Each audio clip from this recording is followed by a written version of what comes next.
Айыкпайм деп ойлобогула, айыгасың. Любой айыгат. Айыкпаган киши болбойт, чын айтайынбы? Такыр болбосо өлөсүңөр да. Болду. Түшүнөсүңөр?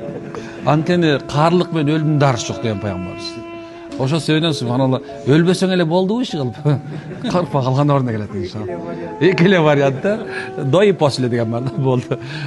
Эми мындай биз мусулмандар өлүмгө ушундай көз карашта болушубуз керек да. Биз өлүп атта күлүп өлүшүбүз керек. Субханалла.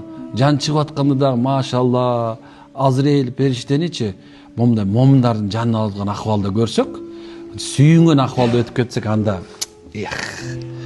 мечтада булай өзүр. Көп нерсе эле мечтать этпей калдым азыр көп убактардачы. Мурумда тигиндей кылса, амбиция күчтүү, так тигинчи керек, тиги айылдан тияка барыш керек, тиги шаардын бияка барыш керек, момчуш керек. Анан карап көрсөм, баардык амбицияны өлтүрө турган бир өлүм бар экен да.